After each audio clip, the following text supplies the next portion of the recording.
За та бүхэнд энэ өдрийн мэндийг хүргье. Сондорлон английн сургуулийн төв Icon цагааминтэй хамтран авалж байгаа англи хэлний цуврал хичээлийн 4 дахь хичээл одоо өнөөдөр инхүү эхэлж байна.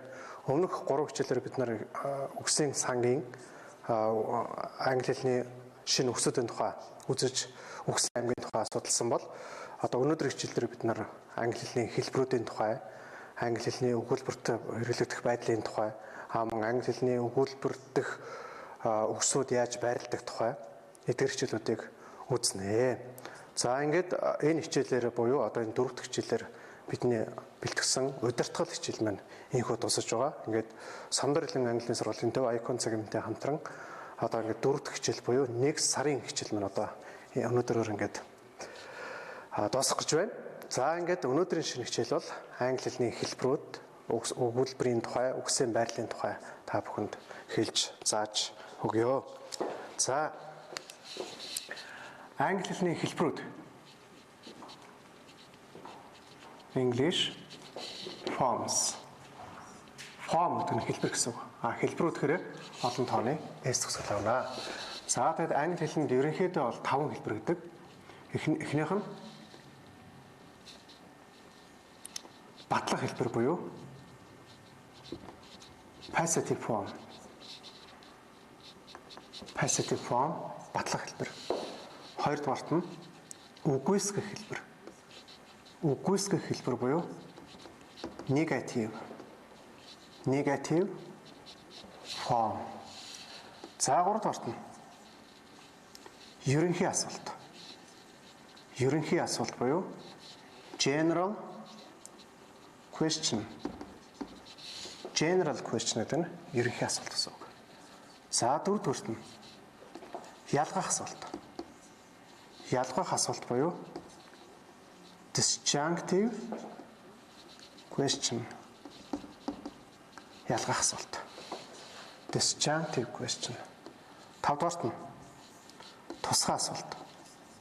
Тусгай асуулт буюу special question. За англи хэлэнд ийм 5 хэлбэр, ерөнхий 5 хэлбэр гэдэг байна. Энэ 5 хэлбэрийн эхнийх болохоор passive form буюу батлах хэлбэр гэж байна. Батлах. За тэгэхээр англи хэлний өгүүлбэр болгон өөртөө ямар нэгэн мэдээллийг агуулсан байждаг. Өөрөөр хэлбэл одоо тухайн өгүүлбэр маань энгийн хүүрнсэн байж болно, үгүйсгсэн байж болно, асуусан байж болно, гуйсан, тушаасан, заасан, зааварлсан, зөвлөсөн гэх мэтэр одоо энэ өгүүлбэрүүд бол өгүүлбэрүүд бол ямар нэгэн мэдээллийг өөртөө агуулдаг. За одоо энэ болохоор passive form батлах хэлбэр буюу баталж байна. Жишээлбэл одоо би бол миний нэрийг Майк гэдэг гэж хэлье. За тэгвэл my name is Mike. За энэ бол энгийн хүүрнсэн баталсан өгүүлбэр юм. За тэгвэл үгүйсгэх. Үгүйсгэр одоо би Jack биш гэжлээ. Тэгвэл I'm not Jack. I'm not Jack. Би бол Jack биш. Одоо Jack биш гэдгээр одоо өөрөө үгүйсгэж байна. Илэрхийлж байна. Энэ бол үгүйсгэх хэлбэр. За тэгвэл ерөнхий асуулт гэдэг асуух хэлбэр рүү орж байна. Асуух хэлбэр маань ерөнхий, ялгах, тусгай гэсэн ийм 3 асуулт гэдэг байна. Ерөнхий асуулт гэдэг маань одоо яг юугаа хэлж байгаа гэхээр туслах үйл үрхээс асуултыг ерөнхий асуулт гэж хэлдэг. Туслах үйл үгээр эхлээд хариулт нь yes, no гэсэн хариулт заавал шаарддаг. За туслах үйл үгээр одоо бид нар мэдчихэж байгаа. Та бүхэн сануулж хэлэхэд do, does, did, will, would. За энэ өндөр нэмэлтээр am, is, are, was, were, will be, have, has орж болно. За тэгвэл энэ туслах үйл үг нь үйл хийснийхээ өмнө ороод өөрөлдөл туслах үйлгээр хэлсэн асуулт болгоныг ерөнхий асуулт гэж хэлдэг. За тэгвэл тэр туслах үйлгээр хэлсэн асуулт нь заавал yes, no гэсэн хариултын аль нэгийг шаардна. Үүнийг юу гэж хэлэх вэ гэхээр general question буюу ерөнхий асуулт гэж хэлдэг. Ерөнхий асуулт. За өөрөөр хэлбэл жишээнээр үзье. Та Jack гэдэг хүн мөн үү? Буюу та Jack мөн үү гэж асууя. За тэгвэл Are you Jack? Are you Jack? Та Jack мөн үү? За магадгүй одоо Mike гэдэг хүнээс are you Jack гэж асуух юм бол нөгөө Mike хариулахдаа үгүй ээ. Би бол Jack биш гэж хариулах нь шүү дээ. No, I am not Jack. Яг л энэ хүнийг Mike гэдэг шүү дээ. За энэ бол ерөнхий асуулт. Jack бол yes, no гэдэг айлын хэрэгжилж байна. А энэ тохиолдолд болохоор no гэсэн үг хэрэглэсэн байна. Яг л энэ Mike Jack бол Mike биш шүү дээ. За ялгах асуулт руу оръё. Ялгах асуулт. Ялгах асуулт гэж яг юу вэ гэхээр хоёр юмын хооронд нь ялгах зорилгоор асууж байгаа асуултыг ялгах асуулт гэж хэлдэг. Англиар бол disjunctive question гэж хэлж байгаа. Disjunctive question. Ялгаж байгаа хоёр үгийн дунд or гэсэн холбоос үг хэрэгэлдэг. Or гэдэг нь эсвэл аль эсвэл гэсэн үг. За ялгах асуулт, ерөнхий асуулт хоёрын хоорондоо юугаар ялгаатай юм гэхээр ялгах асуулт нь ерөнхий асуулт шиг туслах үлгэр хэлдэг. Гэхдээ ерөнхий асуулт шиг yes no гэсэн хариултыг шаарддаг. Ерөнхий асуултанд о гэсэн холбоос байхгүй. Энэгээр ялгаатай. Өөрөөр хэлбэл ерөнхий асуултнаас үндэслээд ерөнхий асуултан дээрээ суурлаад ялгах асуулт гарна гэж ойлгож байна. Жишээлбэл are you Jack? Энэ бол ерөнхий асуулт. За тэгвэл энийг ялгах асуулт болгоё. Та Jack юм уу? Эсвэл Mike юм уу гэж асууя. Are you Jack? Одоо нөгөө Jack, Mike хоёрыг ялгаж байгаа учраас or Mike. За ингээ багш нь тавьчихжээ. Та Jack юм уу? Эсвэл Mike юм уу гэж асууж байна. Тийм үү? За энэ тохиолдолд болохоор яаж байгаа юм гэхээр yes, no шаардахгүй. Зүгээр л I'm Jack эсвэл I'm Mike. Ингэж хариулна. Хариулт нь бол тодорхой. За юм. За ингэ дараагийн асуулт. Дараагийн асуулт нь юу вэ гэхээр special question. Special question гэдэг нь тусгай асуулт гэсэн үг. Тусгай асуулт гэж юу вэ гэсэн тодорхойлолтыг одоо хэлж өгч байна. Асуух үгээр эхэлсэн асуултуудыг тусгай асуулт буюу special question гэж хэлдэг. Асуух үг гэдгийг одоо эхний өдөр хичээлдэр үзсэн байгаа. Асуух үгнүүдээ бүгд эргээд нэг саний. Жишээлбэл англиар what, when, where, why, what time, how many, how often, how many hours, how long, how many, how much, who, whose, which of you. Эдгээр үгнүүдээр тусгай асуултанд заавал хэлэх ёстой. Өөрөөр хэлбэл монгол хэлэн дээр бол тэр асуух үг бол өгүүлбэрийн дундч ордог, эхэндч ордог бол англи хэлэн дээр асуух үг тухайн өгүүлбэрт байлал бол энэ асуух үг нь өгүүлбэрийн эхэндээ орж идэг маа гэж ойлгож байна. За жишээлбэл таны нэр хэн бэ гэж тэр асууя. Таны нэр хэн бэ гэдгийг what гэсэн үгээр эхэлнэ. What is your name? What is your name? Буюу what's your name? What's your name? Таны нэр хэн гэдэг вэ гэж. За тэгвэл what гэсэн үг маань эхэнд нь орсон байна. Эхэнд нь бичигдсэн байна. Ийм учраас what is your name гэсэн энэ асуулт бол тусгай асуулт юм аа гэдэг энэ асуух үг хэрэглэснээр ойлгогдож байна. Ялгах асуулт энэ бол ялгах асуулт гэж яаж мэдж байгаа юм бэ гэхээр Jack, Mike хоёрыг ялгаж байгаа. Ялгаж байгаа хоёр үгийн дунд O гэсэн холбоос орсон учраас энэ бол ялгах асуулт буюу disjunctive question болж байгаа. За энэ яагаад ерөнхий асуулт болж байгаа юм гэхээр туслах үлгэр хэлж байна. Туслах үлгэр эхлээд заавал yes no шаардна. Өөрөөр хэлбэл туслах үлгэр эхлээд yes no гэсэн хариулт шаарддаг асуултыг ерөнхий асуулт гинэ гэдэг түрүүн бид нар ярилцсан байгаа. За ингээд 3 асуулт, нэг батлах хэлбэр, нэг үүсэх хэлбэр үзлээ. Тэгэхээр өгүүлбэр маань өөрөө одоо ингээд бүгдээрээ дахиад харцгаая. Өгүүлбэр болгон өөрөө ямар нэгэн мэдээллийг агуулж идэг. Өгүүлбэр болгон өөрөө ямар нэгэн мэдээллийг агуулдаг гэж төрүүлсэн байна. Өөрөөр хэлбэл одоо энэ өгүүлбэр бол батлах хэлбэр дээр. Батлна гэдэг нь одоо энгийн баталсан хүүрнсэн өгүүлбэр. Хүүрн өгүүлбэр гэж ярьдаг шүү дээ. За дараагийн хэлбэр болохоор үгүйсгэж байгаа. Үгүйсгэж байгаа. Үгүйсгсэн хэлбэр буюу үгүйсгсэн хэлбэр буюу одоо татгалцсан байж болно. Үгүй ээ. Би явахгүй. Үгүй ээ. Би идэхгүй. No, I won't go. No, I won't eat. No, I don't speak Japanese. Үгүй би японоор ярьдаггүй гэдэг ч юм уу тийм ээ. За тэгвэл дараачийн одоо мэдээлэл нь болохоор дараачийн одоо өгүүлбэрийн хэлбэр нь болохоор асуусан байж болно. Асуусан. За асуусан хэлбэр дээр одоо бид нар 3 хэлбэр үзчихлээ шүү дээ. Ерөнхий асуулт гэж болно, ялгах асуулт гэж болно, бас тусгай асуулт гэж болно. За тэгвэл энэ батлаад, хүүрнээд, үгүйсгээд, татгалзаад асуусан дээр бас ямар хэлбэр нэмэгдчихлэх вэ гэхээр гуйсан байж болно. Гуйсан. Өөрөлд одоо give me надад өгөөч тийм ээ. За мөн тушаасан гэж болно. Тушаасан. Ийм өгүүлбэрийн одоо хэлбэрүүдэд өгөх юм шүү дээ. Тушаасан. Яв, ха, нэ, бос гэдэг ч юм уу тийм ээ. Унш, сур тийм ээ. За ийм хэлбэр. За ингээд баталж байна, үүсгэж байна, асууж байна, гуйж байна, тушааж байна. За мөн зөвлөж болно шүү дээ тийм ээ. Зөвлөсөн байж болно. За гэх мэт ийм өгүүлбэрийн хэлбэрүүд байдаг байна.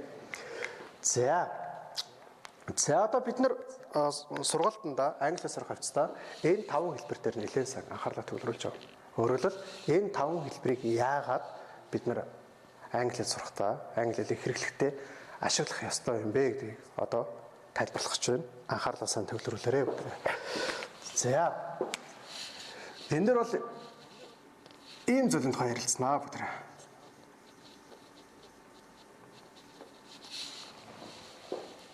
Language гэдэг нь хэл гэсэн үг. Хэл. Өөрөөр хэлбэл хэл яриа гэж сурчиж болно. Conversation тийм ээ? Харилцаа яриа. За тэгвэл ямар нэг хэл гэдэг вэ? Гэдэг бүгд ярилцъя. Хэл яриа гэж юу вэ гэхээр хүмүүсийн хоорондын санал бодлоо харилцан солилцож ойлголцох хэрэгслүүр. Санал бодлоо харилцан солилцож ойлголцдог тийм хэрэгслүүрийг хэл яриа гэж хэлнэ гэдэг. Ийм томьёо, ийм тодорхойлт байдаг шүү дээ. За тэгвэл хүний санал бодлоо харилцан ойлголцож одоо санал бодлоо солилцдог харилцааны хэрэгслүүр болсон тэр хэл маань 2 зүйлээс бүтдэг. Ямар 2 зүйлээс бүтдэг вэ гэхээр хэн нэгэн хүнээс асуулт асуулаа. Тухайн хүний асуусан асуултанд нь хариуллаа. Өөрөөр хэлбэл асуусан асуултанд хариуллаа тэр 2 хүний хооронд харилцан яриа бий болчихно. Өөрөөр хэлбэл хэн нэгэн хүнээс мэдээлэл авахын тулд ямар нэгэн зүйлийг асуух гэсэн. Тэр асуусан асуултанд нөгөө хүн хариулчихна. Энэ хоёрын хооронд харилцан яриа бий болчих. За тэгвэл хэл маань асуулт, харилцан яриа маань асуулт, хариулт хоёроос бүтдэг байна. Асуулт, хариулт хоёроос. За тэгвэл хүнээс 3 янзаар асуулт асууж болно. Асуулт маань 3 төрлийн асуулт гэж болох юм шүү дээ. Өөрөөр хэлбэл ерөнхий асуултаар асууж болно. Мөн ялгах асуултаар асууж болно. Мөн тусгай асуултаар асууж болно. За тэгвэл асуусан асуултанд тухайн хүн 2 янзаар хариулж болно. Нэгдүгээрт нь passive form буюу батлах хэлбэрээр хариулж болно. Хоёрдугаарт нь үгүйсгэх хэлбэр буюу negative form байж болно. Ийм. За тэгвэл дахиад бүгд эргээд нэг харъя. Энэ 5 хэлбэр маань хураангуйлагцсаар хагаад өөрөлдөл language дээр очиж байна. Яаж хураангуйлагч байгаа юм гэхээр энэ passive form, negative form маань хариулт болчих чинь. General question, disjunctive question, special question асуулт болчих. Хэн нэгэн хүнээс ямар нэгэн асуулт асуулаа, тэр хүний асуусан асуултанд хариуллаа.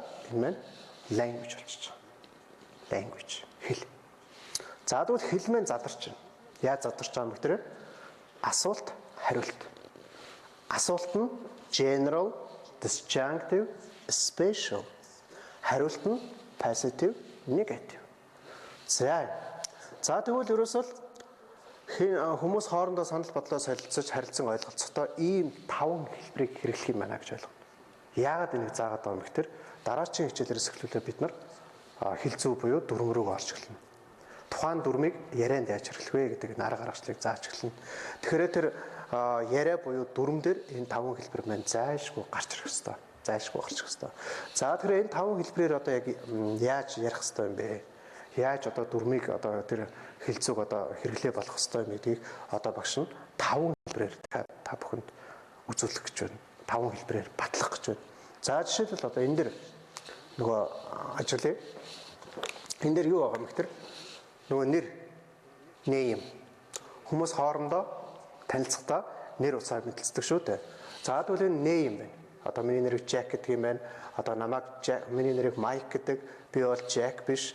Jack, Mike, name гэсэн энэ үгэн дээр бүтрээ. Дахиад нэг харъя. За. Өөрөөр хэлбэл name гэдэг энэ нэрийг хоорондоо асууж, ярилцаж, ойлголцохын тулд 5 үлбэр биднэрт хэрэгтэй бол. Нэгдүгüрт нь таны нэр хэн бэ? What's your name? What's your name? Энэ бол энэ 5 хэлбэрийн хаана байна вэ гэхээр энэ special question. Нара тусгай асуулт. What's your name? What's your name? За ингээд хэн нэгэн хүнээс энэ өгүүлбэрийг асуулаа. Тухайн хүн хариулах шаардлагатай. Тухайн хүн юу ч хариулах вэ гэхээр миний нэрийг тэр гэдэг. Одоо энэ хүн бол my name is Jack. My name is Jack ингэж хариулсан байна. За тэгвэл what's your name гэсэн асуултанд my name is Jack буюу батлах хэлбэрээр хариулсан байна. My name is Mike. Mike гэж хариулсан байна хүн. За. Тэгвэл энэ дээр юу харагдаж байгаа юм бэ гэхээр тусгай асуусан одоо special question буюу тусгай асуултанд энэ хүн хариулахдаа passive form буюу батлах хэлбэрээр хариулсан байна. Энэ. Өөрөөр хэлбэл тусгай асуусан асуултанд батлах хэлбэрээр хариулсан. What's your name? My name is Mike. Энэ. За тэгвэл 3 дахь. 3 дахь хэлбэр маань юу байгааг харцгаая. Ерөнхий асуулт. Одоо бол бүгдээ Mike гэдэг хүнээс та Jack гэдэг хүн мөн үү буюу та Jack мөн үү гэж англиар асууя. Энэ дэр юу гэж асуух вэ гэхээр Are you Jack? Are you Jack? Mike гэдэг хүнээс Are you Jack гэж асуусан байна. Энэ ямар асуулт вэ? Энэ бол general question. Энэ бол ялгаа асуулт. Биш ээ, ерөнхий асуулт. Энэ ерөнхий асуулт маань юу шаарддаг вэ? Зүйтэй. Yes, no шаарддаг. Mike гэдэг хүнээс та Jack мөн үү гэж асууж штэ. Тэгвэл юу гэж хариулах вэ? Бүгд хэлээрэй. Зөв байна. Үгүй ээ. Би Jack биш гэж хариулна. Үгүй ээ, би Jack биш. За тэгвэл англиар гэж хэлэх. No, I am not Jack. Өөрөлд энэ хүнээс асуусан байна штэ. Are you Jack? Mike бол ингэж хариулна. За тэгвэл Are you Jack гэсэн энэ асуултанд Mike юу гэж хариулсан бэ гэхээр үгүйсгсэн байна. Өөрөлд Mike Jack биш шүү дээ. Тэгвэл энэ ямар хэлбэр хэрэгэлсэн бэ гэхээр үгүйсгсэн хэлбэр хэрэгэлсэн байна. Энэ. За одоо ямар хэлбэр үлдсэн бэ гэдэг нь тодорхой ойлгомжтой. Энэ disjunctive question буюу ялгаа асуулт. Ялгаа асуулт нь яаж гарч ирдэг вэ? Are you Jack? Ерөнхий асуултан дээр үндэслээд нөгөө Mike-а ялгалаа. Are you Jack or Mike? Та Jack юм уу? Эсвэл Mike юм. Ингээд 5 хэлбэр маань ороод ирж байгаа. Ингээд 5 хэлбэр байна. За энийг өдөр энэ дээр биччихье дөө. Are you Jack or Mike? За ингээд 5 хэлбэр. Өөрөөр хэлбэл хүний нэрийг асуухын тулд ийм 5 хэлбэрийг ингэж гаргаж ирэх юм байна. Тэгвэл зөвхөн name гэсэн үгээр багш нь жишээ авсан байна. Дараа дараагийн хичээл дээр бүх зүйлийг асууж болно гэдгийг багш нь та бүхэнд зааж өгнө. Одоо дахиад нэг жишээ авчаа. Одоо энэ хоёр хэлцээ өдрөө. Энэ юу вэ? Тийм. Энэ бол marker. Marker гэж ярьдаг өдөр. Англиар болохоор marker. За тэгвэл what is it? Тусгай асуулт асуулаа. Хариулъя. Мэдээж батлах хэлбэрээр хариулна. It is a marker. Энэ бол макро. Тийм ээ? Одоо ерөнхий асуулт асууя. Энэ үзэг мөн үү? Одоо макро орчууд би танараас сууж штэ. Is it a marker? Is it a marker? Энэ үзэг мөн үү? Тийм. Биш. Биш шүү дээ. Тэгвэл үүсгэлбэрээр хариулах чинь. No. It isn't a marker. It isn't a marker. Энэ бол биш ээ. It isn't a pen. Энэ бол үзэг биш. Үзэг биш. За тэгвэл одоо ялгах асуултаар. Энэ үзэг юм уу эсвэл маркер юм уу? Is it a marker or a pen? Is it a marker or a pen? Энэ үзэг юм уу? Маркер юм уу? Ингэж үчин. За ингэж. За тэгэл одоо чи юу хийж байгаа юм? Би одоо зураг төсөж байна. Чи усанд орж байгаа юм уу? Үгүй би усанд ороогүй байна. Чи усанд орж байгаа юм уу? Эсвэл зураг төсөж байгаа юм уу гэдэг дараа хичээлүүдээр багш нь ингэж зааж өгөх юм байна. Тэгэхээр одоо хэлцүүн дүрм рүү орохдоо тэр дүрмээ буцаад яриа болгоход ийм 5 хэлбэр маань бид нарт хэрэгтэй юм байна гэдгийг багш нь та бүхэнд зааж өглөө. Тэгэхээр гэрийн даалгаварт одоо энэ 5 хэлбэрээ бүгдээрээ англиар нь монголоор нь нэгдүгээрт нь нэрийн сайн мэдээд авах хэрэгтэй. Хоёрдугаарт нь түрүүн багш нараар тодорхойлолт хэлж өгсөн байна. Ерөнхий асуулт гэдэг бол туслах үйлдвэр эхлээд yes no гэсэн хариулт шаарддаг асуултыг ерөнхий асуулт буюу general question гинэ. Энэ тодорхойлтыг бүр маш сайн мэдээд авах хэрэгтэй. Дараагийн дөрмийн хичээл дээр ярианы хичээлүүд дээр дараагийн хичээлүүдэд хэрэг болно. Disjunctive question буюу ялгах асуулт. Дахиад тодорхойлсонсоо даваараа хоёр юмыг хооронд нь ялгах зорилгоор асууж байгаа асуултыг ялгах асуулт буюу disjunctive question гэж хэлдэг. За тэгвэл special question. Special question гэдэг нь тусгай асуулт. Тусгай асуулт. Ямар юм тусгай асуулт гэж хэлдэг вэ гэхээр их амархан. Асуух үгээр эхлэж байгаа асуултыг тусгай асуулт буюу special question гэж хэлдэг. Special question. Тэгвэл ерөөсөө тэр бид нар эхний өдрийн хичээл дээр эхний нэгдүгээр хичээлээр үтсэн тэр асуух үгнүүд маань өгүүлбэрийн дандаа өмнө нь ордог юм байна. Тэгвэл тэр асуух үгээр ихсэн асуултыг тусгай асуулт гэж хэлдэг юм байна гэл ингээд ойлгоод авчих хэрэгтэй. Тэгэхээр өнөөдрийн хичээлээр одоо дараагийн хичээлүүдэд орох тэр өгүүлбэр зүй, хэл зүй, дүрм, ярианы хичээлүүдийн хамгийн сүүлчийн суурь, хамгийн сүүлчийн ойлголт өгөх ийм хичээл яг одоо заагдж байгаа гэдэг бүгдээ сайн анхаарал таваарай. За эндээс харъя. Хичээлийнхэд багш нь хэлсэн байгаа. Англи хэлний өгүүлбэр болгон өөрөө ямар нэг мэдээллийг агуулдаг. Жишээлбэл батлаад, хөөрнээд, үгүйсгээд, татгалзаад, асуугаад, гуйгаад, тушаагаад, зөвлөөд ийм өгүүлбэр болгон тийм өөр ингэсэн мэдээллийг агуулж мэдээллийг биднэрт хэлж явдаг байна шүү дээ. За тэгвэл одоо энэ дээрс ингээ харахад My name is Mike. Батлах хэлбэр дээр бол ийм хэлбэртэй байна. Үгүйсгээр болохоор ийм болчих юм байна. Асуухаараа яаж чинь нөгөө туслах үйлөг төв юм байна. Өмнөө гарчиж байгаа. Эндээс юу харагдаж байгаа юм бэ гэхээр энэ өгүүлбэрийг бүтээдэг үгнүүдийн байрлал буюу англи хэлний өгүүлбэрт өгсөн байрлал их чухал. Энийг ойлгох хэрэгтэй гэдэг нь эндээс бид нар харагдаж байгаа. Яагаад вэ гэхээр англи хэлний өгүүлбэрт өгсөн байрлал, монгол хэлний өгүүлбэрт өгсөн байрлал хоёр тэс өөр.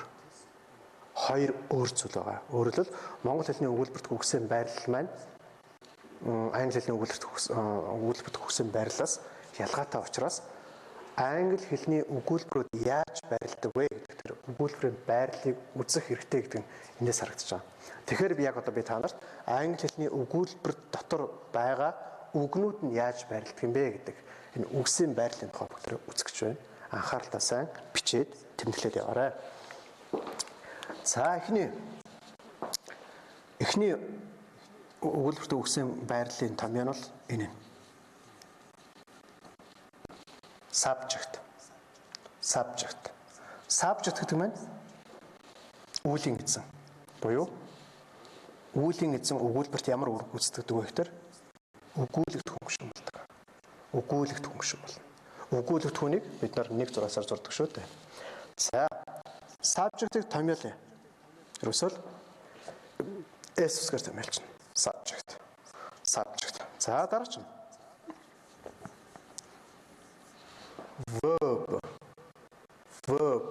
verb буюу үйл үг. Үйл үг нь өгүүлбэрт Өгүүлхэн гэж юм болдог. Өгүүлхэн гэж. Өгүүлхэн бид нар 2 зураасаар томьёолдог шүү дээ. За verb-ыг томьёолъя. Томьёолвол V үсгээр томьёолчих болно. Энийг одоо түүнээс бид нар хараад subject verb гэж ингэж ойлгож явах хэрэгтэй. За тэрний дараа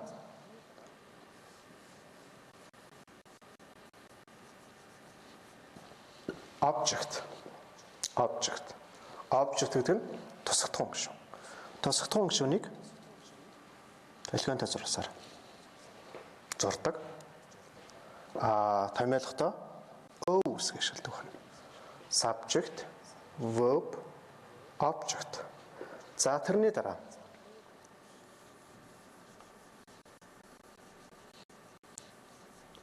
adverbial modifier. Adverbial modifier буюу байц гишүүн. Байц гишүүн өгүүлбэрт тасархай зураасаар тэмдэглэгддэг. Тасархай зураасаар. За энийг тэмдэглэхдээ AM гэж тэмдэглэж болно. AM adverbial modifier. За мөн дараач question word. Question word буюу асуух үг. Асуух үгийг болохоор QW үсгээр тэмдэглэн гэсэн үг. Question word асуух үг. За дараач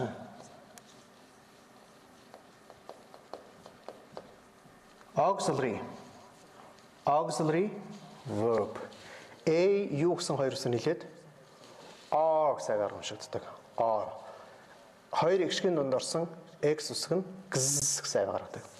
Auxiliary verb. Auxiliary verb-ийг болохоор A, V гэж ингэж тэмдэглэнэ. За тэгээд эндээс харахад ийм томьёо гарч байгаа. Өгүүлбэрт үгсийн байрлалын томьёо. Энэ их чухал.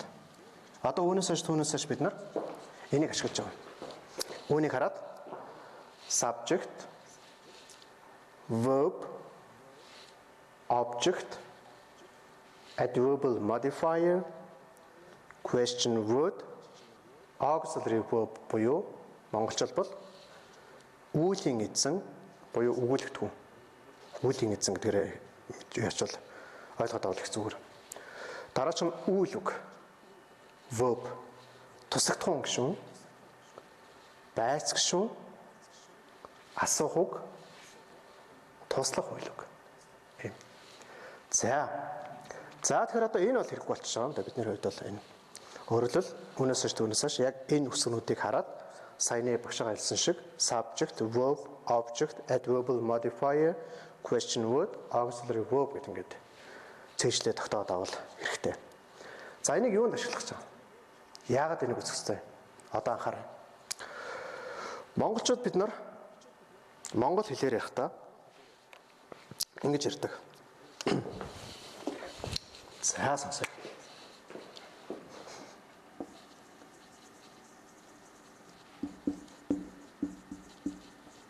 За. Би сандар хэлэнд англиар судалдаг. За энийг одоо монгол хүмүүс ингэж ярина. Би сандар хэлэнд англи хэлийг судалдаг. Энэ бол монгол хэл. Энэ бол монгол сэтгэлгээ. Энэ.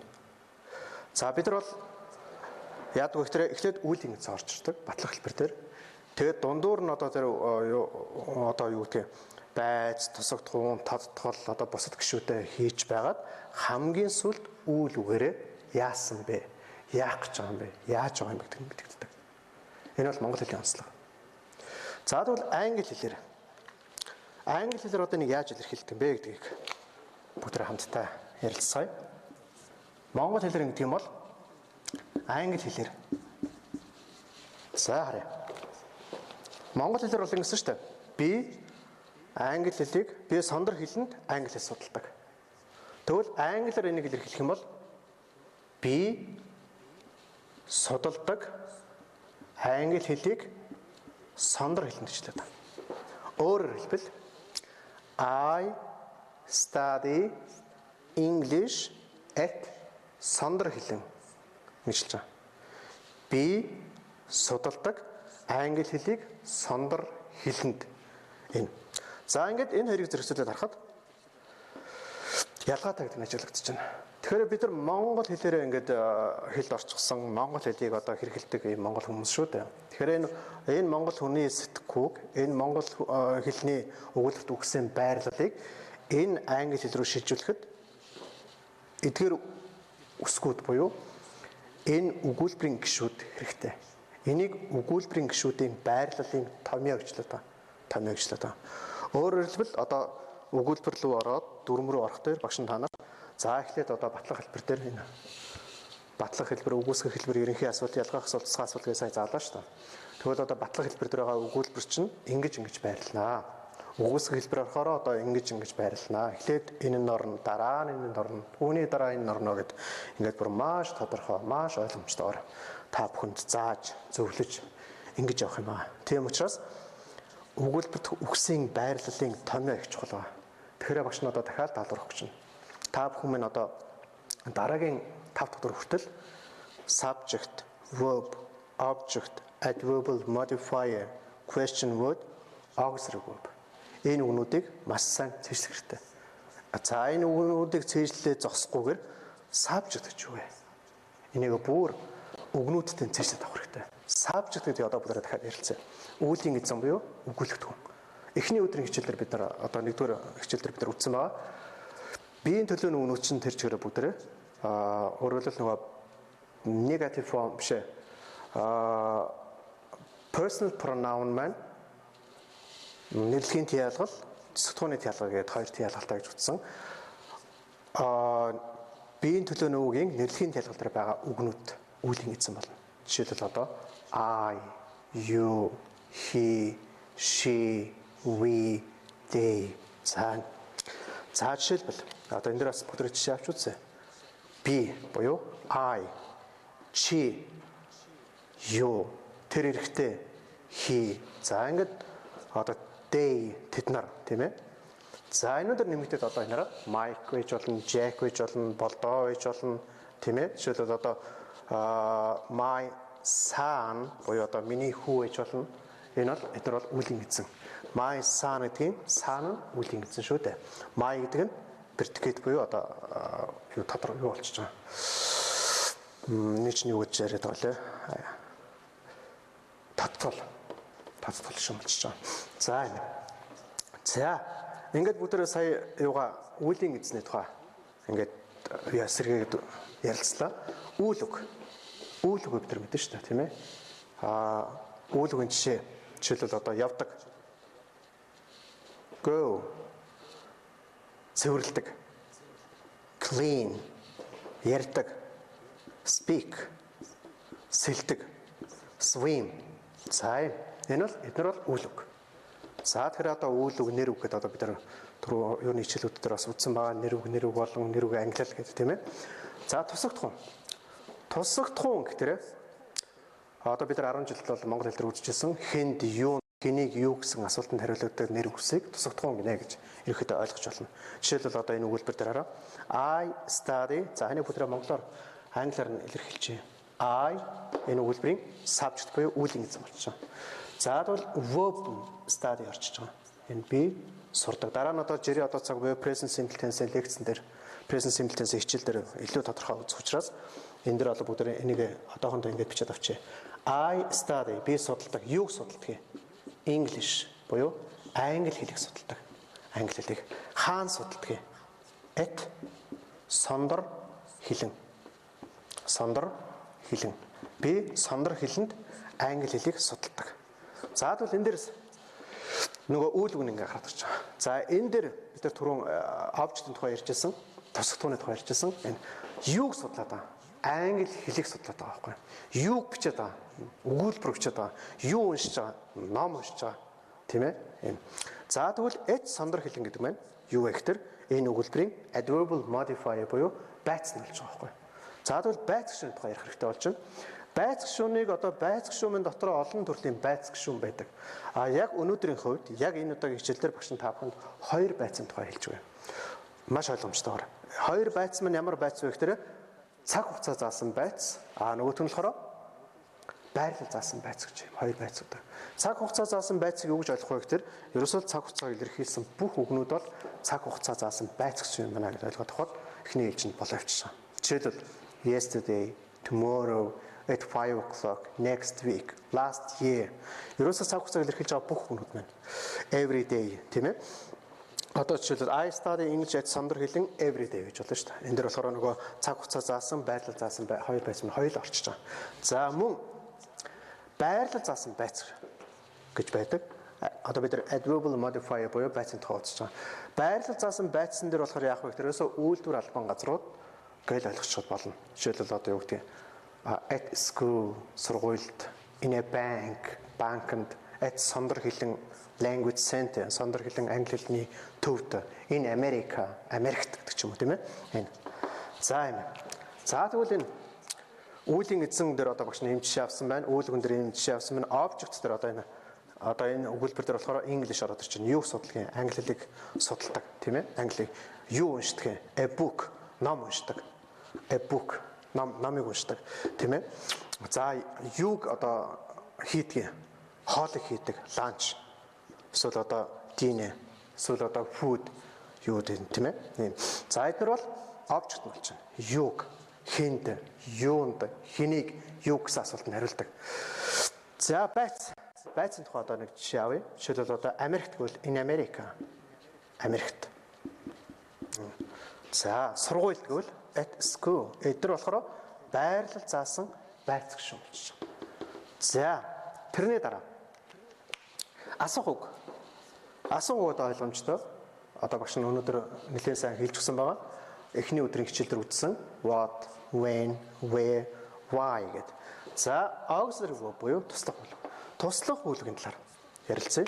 Туслах үйлдэл гэдэг маань ерөөсөө эхний ээлжинд бүгдээрээ бичээд цэжлээд авчаа доо. Do, does, did, will, would,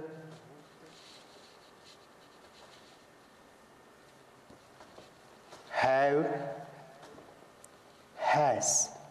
За ийм үнэт. За энэ туслах үйлдэл гэж юу хэлдэг, ямар үүрэгтэй, яагаад хэрэглэх ёстой, ямар учиртай гэдэг энэ туслах үйлдлийн тухай хичээлүүд дараагийн хичээлүүд дээр бас үзээд заагдаад явах учраас одоохондоо л туслах үйлдэл гэж юу вэ гэж зарим нь одоо эргэлзээ, тэнэгэлзээ, зарим нь мартсан сууж байгаа. Тэгвэл одоо туслах үйлдлийн жишээнүүдийн багш нь бичиж өглөө. Дахиад бүгдээ нэг уншъя. Do, does, did, will, would, have, has.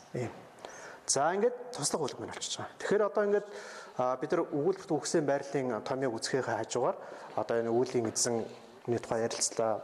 Үйл үгийн тухай жишээ авлаа. Тусах тухайн гэж юу вэ гэдгийг нөхөн сэргээж саналаа. Байц одоо хоёр янзын байц байдгийг манайд хэлж өглөө. Нэг байц нь болохоор байрлал заасан, нөгөөх нь болохоор байрлал заасан. Тэгээд нөгөөх нь цаг хугацаа заасан байц. За асуух үгнүүд болоо түрүү үзсэн what, when, where, how тийм үү. Туслах үйлдэл болохоор do, does, did, will, would, have, has гэж байна. За юм. За ингээд өнөөдрийн хичээл ерөнхийдөө дуусгах гэж байна.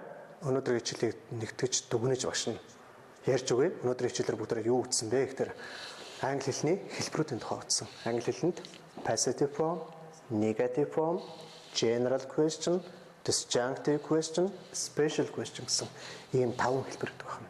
Англи хэлний өгүүлбэр болгон өөрөө ямар нэгэн мэдээллийг агуулж өгдөг. Ямар мэдээллийг агуулж өгдөг вэ гэхээр өгүүлбэр болгон одоо баталсан хэлбэртэй байна, хүүрнсэн хэлбэртэй, үүсгэсэн, татгалцсан, гуйсан, тушаасан гэсэн ийм мэдээллүүдийг тухайн өгүүлбэр маань өөрөө илэрхийлж өгдөг байна.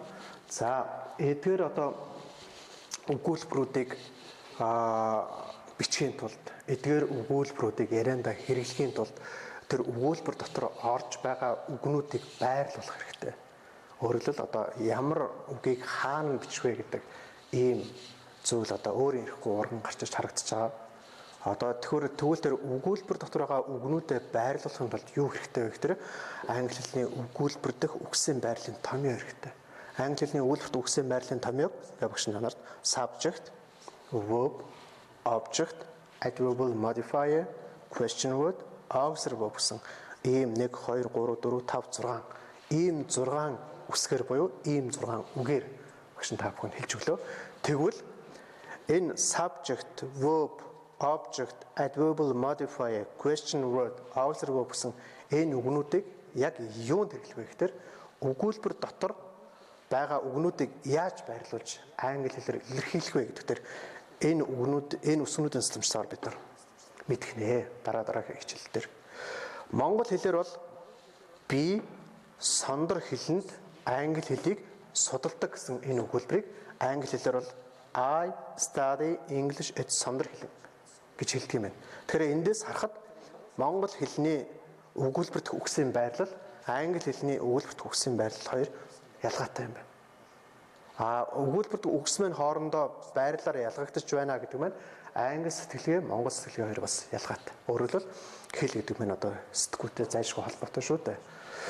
Тийм учраас энэ өгүүлбэр дэх үгсийг ашиглаад, өгүүлбэрт үгсийн байрлалын томьёог нь ашиглаад бид нар англи хэлээр зөв ярьж, зөв бодож, зөв сэтгэж, зөв бичиж, зөв хэрэглэж сурнаа л гэсэн. Ийм учраас энэ өгүүлбэрт үгсийн байрлалын томьёог нь багш та бүхэнд өнөөдөр хичээлээр өнөөдрийн лекцээр хэлж өгсөн юм аа.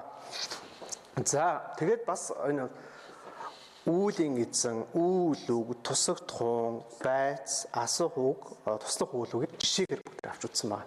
Жишээлбэл одоо subject буюу үүлийн эзэн гэж юу вэ гэвэл I, you, he, they, bold, my, son. Энэ бол үүлийн эзэн байна. Үүлийн эзэн. Энэ. За тэгвэл тэр үйл үг гэж маань яг юу хэлж байгаа юм бэ тэр? Go, clean, speak, swim. Буюу явах, цэвэрлэх, ярих, сэлэх гэсэн энэ үгнүүд бол үйл үг юм байна. Verb юм байна, тийм үү? За тусах тухайн. Тусах тухайн дээр English, book, lunch буюу англи хэл, ном, өдрийн хоол гэсэн юм жишээ авсан байна.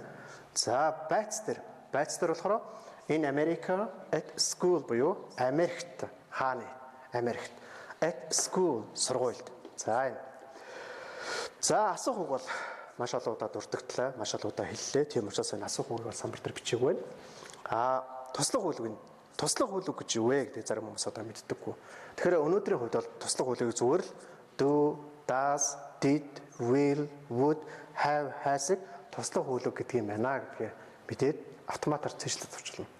Дараагийн хичээлүүд дээр do, does ямар тохиолдолд хэрэглэгддэг, did-ийг одоо ямар тохиолдолд хэрэглэдэг, яагаад одоо did-ийг хэрэглэх ёстой юм, will-ийг хэрэглэх ёстой юм, do, does-ыг хэрэглэх ёстой юм бэ гэдэг ийм наривчлсан хичээлүүд орж эхлэх учраас ерөөсөө бэлтгэл шатны хичээл ингээ явагдаад байгаа. Тэгээ энэ бэлтгэл шатны 4 удаагийн хичээл маань одоо ингээд өндөрлөж байна. Өнөөдрийн хичээл ингээд дуслаа. Анхаарал тавьсан та бүхэндээ баярлалаа. Одоо уламжлал ёсоор нөгөө коммент буюу сэтгэл уншиж асуултанд хариулах энэ үе рүү орж байна. За нэг хэдэн сэтгэл уншаадах юм шин. 7 хоногийн 5 дахь өдөр бүр 13 цагаас хариулсан байна. Хичээл нь яг хэдээс эхлээд байна вэ гэж. 13 цагаас л эхлээд байгаа. Ер нь юу болгоно? Хичээл маань одоо 7 хоногийн баасан гаригийн 13 цагаас нь хичээлүүд нь явж байгаа. За.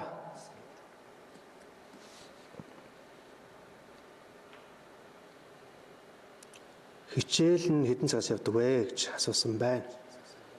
Сайн өшөө одоо юу нь яаж унших та тийм. Сайхан бичгтэй багш байна гэж баярлалаа.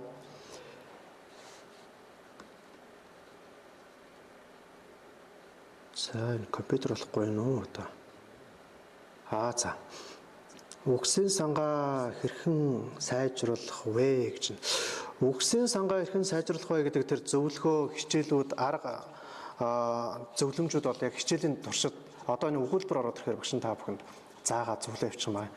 Одоо хамгийн анхны зөвлөгөө эхлэхэд өгүүлбэрийг бол дангаар нь цэжлэхээсээ үгийг дангаар нь цэжлэхээсээ өгүүлбэрт оруулж цэглэн илүү их үр дүнтэй гэдгийг хэлмээр байна. Тэгээд дараагийн хичээлээр бол яг одоо яагаад одоо энэ заавал ингэж ажиллах ёстой юм бэ гэдгийг жишээгээр ингэж багш та бүхэнд тайлбарлах юм байна.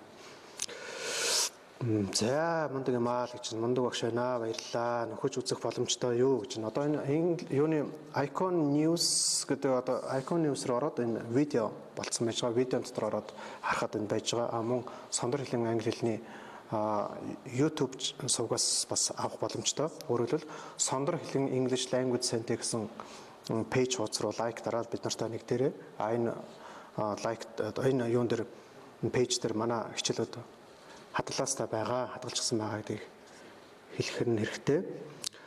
Үнэхээр ойлгомжтой гоё зааж байна гэж байна. За, хичээлийн талаар асуух юм байвал багш нь асуултанд нь одоо хариулъя. Сая одоо хичээл зааж явахад ойлгохгүй, нэмж тодруулж асуух зүйл байвал нь одоо яг одоо багш нь асуултанд хариулж байна. Асуултандаа хариулт авал комент бичээрэй гэж та бүхэнд хэлэхээр байна. За ерөнхийдөө бол баярлсан, талархсан сэтгэлээ илэрхийлсэн хичээлээ яаж одоо хадгалах вэ гэсэн ийм комментүүд байгаа учраас одоо багш нь энэ удаагийн хичээлийг өгөр өндөрлөж байна. За одоо энэ хичээлээр дамжуулж хэлэхэд манай Сондөр хэлний англи хэлний сургуулийн төвийн 11 сарын хичээл маань 10 сарын 31-нд эхлэх юм байна. Тэгээд одоо манай сургуульд бол бүтэн өдрийн 1-р шат, бүтэн өдрийн 2-р шат гэсэн ийм хоёр бүтэн өдрийн хичээллэж байгаа. Нэмээд өглөө 6 цаг 15 минутаас ороо 22 цаг 30 минут хүртэл цагийн өргөн сонголттойгоор сургалтууд маань явагдаж байгаа. Өөрөөр хэлбэл өглөөний анги бол 6:15-аас 6:15, 8:30 гэсэн ийм хоёр цагийн сонголт байгаа. Өдөр бол 10:30, 12:30, 14:30-аас бас цагаа сонгоод сургалтанд хамрагдах боломжтой.